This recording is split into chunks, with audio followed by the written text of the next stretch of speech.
Hey there, sports fans. How are we doing? I'm very well, thank you. Welcome to the 10 Yards Back YouTube channel, podcast, whatever it is. This is my round 12, 2025 round review. This, if you're watching, is the video, of course. And if you don't want to watch, but you do like to listen, head over to Spotify. Catch me on X, ask me some questions, see what the hell I was talking about, where I get my crazy ideas from. So round 12, everyone. This is my round review, where basically I eat humble pie. I discuss my predictions for the weekend and tell you how wrong I was. And by golly gosh gum, was I wrong on some of these this weekend? Not the results, not the outcomes. Everyone who I said was getting 2 points got 2 points. Father Pointsmas was correct on that one. But God, the magnitude of some of these victories was very different to how I envisioned it. And there is a kind of the round itself. Last week, round 11, week before last, we had the one of those, I don't want to say magic round because it wasn't. No, sorry, round 12 was a magical round. Round 11 was magic round, because in that round we had like 1v3, 4v5, 6v8. They were all very closely ranked teams, and that smashed the results table into pieces. A lot of movement there. This one was a bit weird. I'll go over the rankings in a second, the fixtures, but this weekend, I mean, it was a record breaker for 2025. This was the most points scored in a round yet this year. Last week, interestingly, was very close. So with about 10 points in this week, 296 versus last week, 286. But the total points difference, so if you take the winners versus the losers this weekend, it was over 200 points difference, whereas last week it was 150. Now, that's just kind of contextualize that. That means that the points difference per game was an average of 10 points higher than last week. We know that some of those games were actually decently close, I think. So that means that basically teams got battered this week rather than last week, where it was kind of a good contest. All right, so these were the fixtures. Leigh versus Hull FC, Warrington versus Hull KR, Huddersfield Saints, Leeds, Catalans, Wigan, Wakefield, Salford. Now, again, I keep kind of harping back to previous years, but in previous years, this was a good weekend. I think you got to probably go back to 2015, 2016 for Huddersfield Saints to be a good fixture. But last year, Hull KR, Warrington, that would have been good. Hull FC Leigh, probably last year, would have been good as well. Wakefield, Salford, everyone imagined that Salford would always batter Wakefield, but not so. So my predictions here, you can see them on the screen now. That's what you're seeing now. And if we actually look at who did the winning, it was very different to how I imagined. Hull FC scored about 10 points more than I thought they would. Hull KR thrashed Warrington. Okay, not that far-fetched. But yeah, just some teams underperforming. So let's go through the individual games, shall we? So I'll give you my views on them. So Leigh versus Hull, I had this at 14-16. I thought this was going to be very close. If you remember earlier in the season when they played each other, they got that draw, didn't they? And I keep wondering, as the season progresses and I look at the table week on week, if you gave both teams the option to replay that game, would they? Because at the end of that game, they were both gutted. Both teams were absolutely gutted they got that draw. But that 1 point is really, really working hard. Sometimes it works against you because you end up in 6th instead of 3rd. But sometimes you end up in 2nd instead of 7th. That's how close this season's been.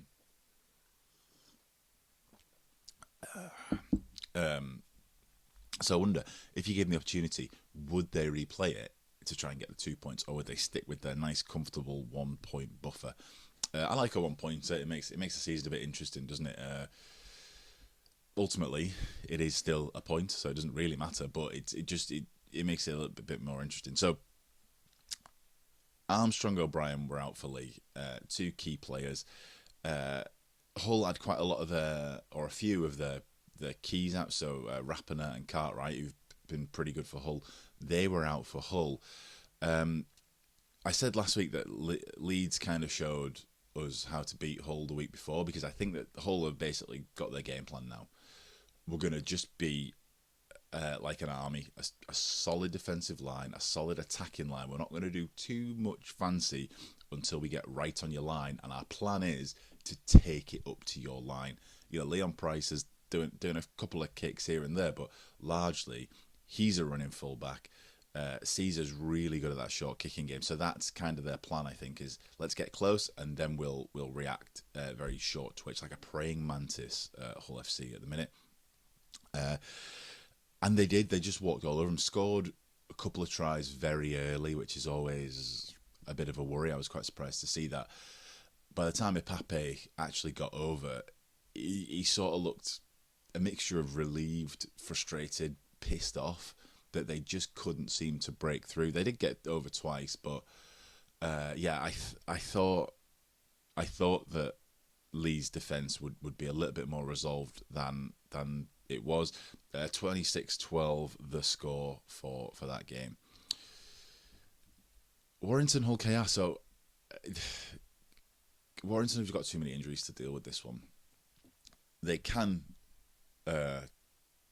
I think that they can pull it off on the day, and there's always that threat of George Williams coming back for the Challenge Cup final, which of course this was a preview of the Challenge Cup final because it's going to be these two teams again. I had this down at 30 points to 6, so I was slightly off on this one. I think, Warrington are just dogging it at the minute, aren't they? They got Ashton, Williams, Walker all out, and it's not doing them any good. They're really struggling now. Sneed's obviously at the helm. He's back, even though he shattered his eye socket a couple of weeks ago. But he's new to the team. This Warrington team was starting to build quite a rapport. They were starting to just do fantastic things like friends do, like Saints would do in 2021, 2022. They all knew each other so well that they could kind of read each other's minds. They've kind of lost that, I think. Hull KR, I keep saying it.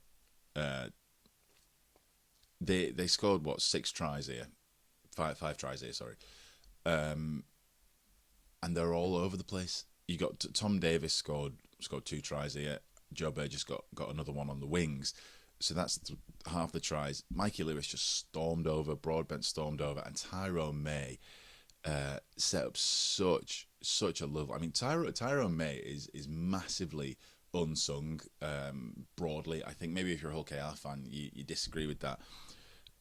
He never gets his raps because Mikey Lewis is stood next to him. But God, he's having such a good season. Not just for tries, obviously he doesn't really score that many in the grand scheme of things, but his assist, his setup, his actual ball work during the game is very good. And I think Warrington just weren't ready for that. Maybe blinded by Magic Mikey, who knows. Oof. Okay, so here's where I really start to eat my humble pie. So I'm gonna have a little sip of coffee to wash it down. All right. Saints versus Huddersfield. I started this last week. My prediction for this was 28-8. I thought it was just a week or two too early for this Huddersfield team to really gel. I mean, they just didn't gel at all, did they? I think it's probably 6 weeks too early and 13 weeks too late for them to do much this year, to be honest. Score there for 46-4.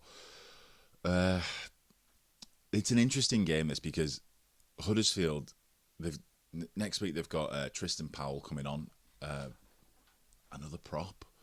Do they need another prop in the ranks? All right, might bolster him, might give him a bit of confidence to go down the middle a little bit more. But they've spent a lot of money on forwards, and I'm not sure if that's what they need. I think what they need is actually a bit of speed. So Luke Robinson, after the game and in his post match, very honest, to be honest, very humble, very honest. His review was Saints were just too fast for us, too fast, too connected. I always ask myself why. You guys are a professional team. You practice the same as Saints do. You've got the same access to videos and all that. So why are they so much faster and connected than yet? I don't know. Maybe it's that academy system that Saints have that Huddersfield don't. I don't know, but this one's interesting to me for what it does for both teams in the future. So I said last week as well, Huddersfield have grown quite a lot during the season. Saints have had to grow quite a lot during the season because it's so far, if you're a Saints fan, disappointing. Everybody else, it's you're middle of the table. You've been there all season. What Saints do next, I don't know, because they've had 2 weeks now where they've only conceded 4 points, but they've scored almost 90 points. This week, they've got Hull KR. They ain't going to score 40 points against Hull KR. But Huddersfield, equally, they're not having that time to breathe. They're coming up on Thursday against Leigh, and Leigh aren't going to let them breathe either. So it's a bit of a fork in the road for both teams. I think probably what it's going to be is both teams settle down a little bit, if I'm honest. 46-4. Saints too good. Tristan Saylor's found his spot on that wing now, I think. And he's really... It's interesting because he's a fullback by trade, Tristan Saylor is.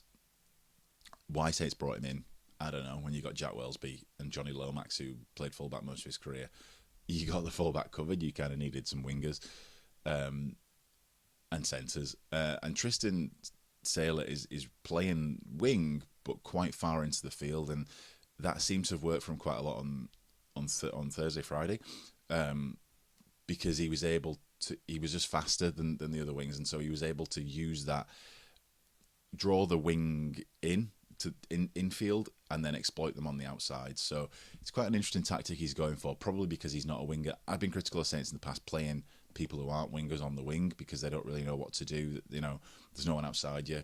You got to back yourself. But this is an interesting one for me. How Tristan Saylor is going to play that position and whether he's going to stay in it, I don't know. Let's find out. All right. Cass Leeds. I can't remember what I scored this as. Definitely wasn't 29-6. I think I had this a bit closer. Leeds versus the Castlefords, and this one, the first half was quite entertaining, and you see there it's 29-6. So there was a drop goal, a Connor drop goal at some point in the game. That drop goal came, I think it was about just before half time. And at that point, it was 7-0 or 7-6, I can't remember. So up till about 50 minutes of this game, it was really competitive. No points scored up until 30 minutes. And I think that it's kind of what I was suggesting last week. Let Leeds dictate the play and you react to them, because they're much better this season at being reactive than they are at being actually structured play. But after 50 minutes... basically, Jake Connor's kicking game sealed this one. I heard something a while ago that said, if you're a kicker in the NFL, don't even bother unless you can get 4 seconds of airtime on your ball. And to me, as a non-kicker, non-athlete, that seems like a mad amount of time. Imagine 4 seconds, a ball hanging in the air. Jake Connor was pulling out 2-3 second hang times 20 yards from the goal, and it's just confusing the crap out of people. No one knows what to do with it. It gives his team so much time to get up there.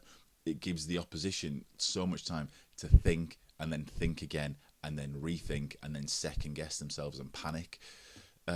So that's the side of this Leeds team that I think people have to watch out for, because you think about the teams that rely on their strike, teams like, I'd say probably 40%, 45% of Wigan's points, for example, come from a fast kick return. You got teams, I mean, the whole KR not so much. Saints gain a lot of ground on those kit returns as well. Jake Connor's going to be able to neutralise that. So it's very interesting to watch this develop. And the interesting thing for me, sort of socially, I guess, if you want to be as grandiose as that, is Leeds are performing really well. I think they're in third place now in the table. No one really seems to care, and no one ever really seems to care about Leeds. There's this thing that I call doing a Leeds, that everybody kind of knows, and that's middle of the table, middle of the table, middle of the table, middle of the table. Oh, it's finals week. All right, yeah, we're going to win the whole thing, and just kind of surprising everyone. They're not really doing that this year, but they're going from, they're just massively flying under the radar because nobody really thinks that they're going to do it. Everyone's looking at Hull KR, smashing it. Everyone's looking at the Wigan battle there. Oh, will Wigan catch them up? Salford situation's taking a lot of limelight. So Leeds are kind of flying under the radar a little bit from a fan's perspective, of course. I'm sure the team's taking it very seriously. But it's interesting, and interested to see what happens to Leeds, because they've kind of been a middle of the table team for a couple of years now. I don't know what's changed other than Jake Connor's influence, and I hate to say that because he's a massive ego, but hey, I might just be right on that one. Oh boy. Wigan's Catalans, Dragons. I had this pegged at 626. That was not the way it turned out, was it? Wigan battered them, didn't they? The Catalans were never going to win this one. They're going through too much turmoil. They don't have a proper coach at the minute. Not only that, but the coach that they did have was kind of their saviour. They're doing it tough at the minute. I don't really understand why they're doing it so tough on the field, because they've got the players. They've got the young talent. They're at danger there actually being picked apart for that talent, I think, because some of those players are so good. Wigan just did it. I mean, they didn't really do anything amazing, to be honest, except Jake Wardle had a great run. At one point, a clean break, which was fantastic. But it was like Catalans were just in a different speed. So you used to do jiu-jitsu, and they have this thing called flow rolling, where like you do all the stuff, you do all the moves, but with basically zero strength, so that you can practice. You can practice your positioning, make sure your grip's good, and things like that. Catalans looked like they were slow rolling with Wigan on this one, and not playing a game of rugby, a professional game of rugby league on a Saturday evening. It was tough. I don't know what happens to Cass. Probably, in all reality, they just fall off. I think it's a weird time in the season to be poaching a coach, so they won't get someone official in yet until next year probably. So I think for Catalans, I'm happy to be wrong on this. Their season might just be over. Wigan get a nice 48-point buffer. No one wants that unless you're sat in a cherry and white t-shirt with Quavers stains on it, which is probably the case. Again, this one, Salford versus Wakefield. I had this at 26-0. Like I said, Salford are too tired. They've got no depth.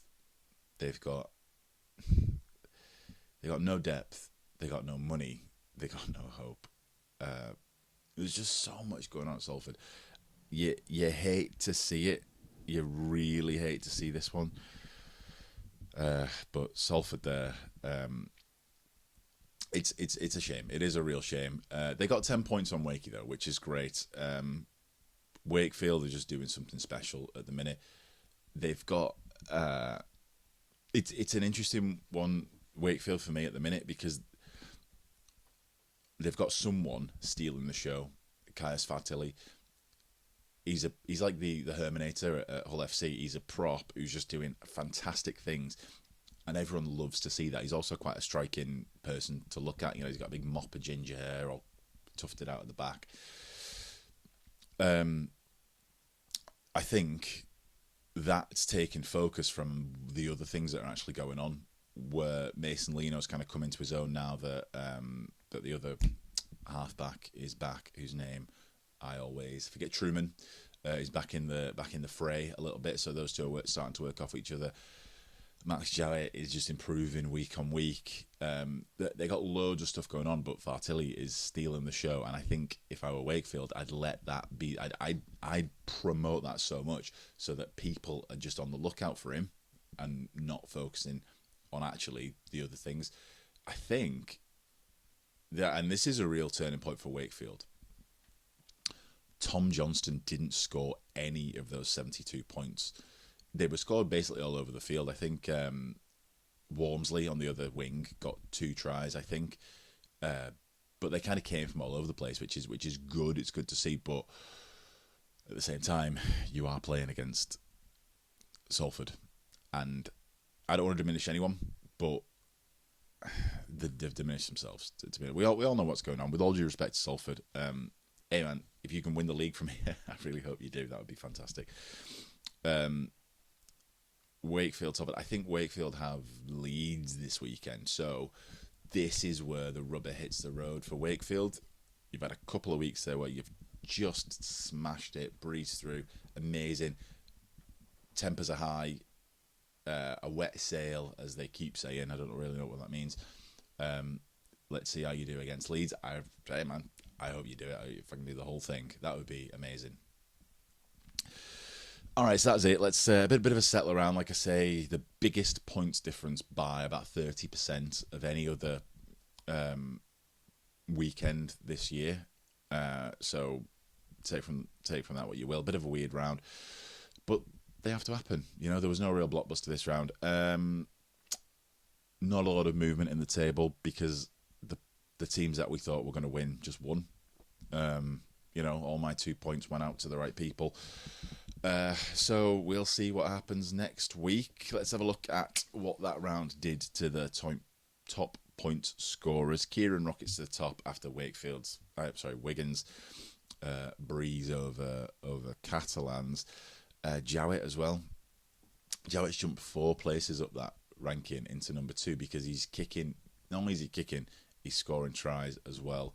And good on you, man. I hope you get there. I mean, he's 8 points clear of the top point scorers this season. That's pretty nice for old Jowett there. Jay Field's in there just purely on tries. What a wanker.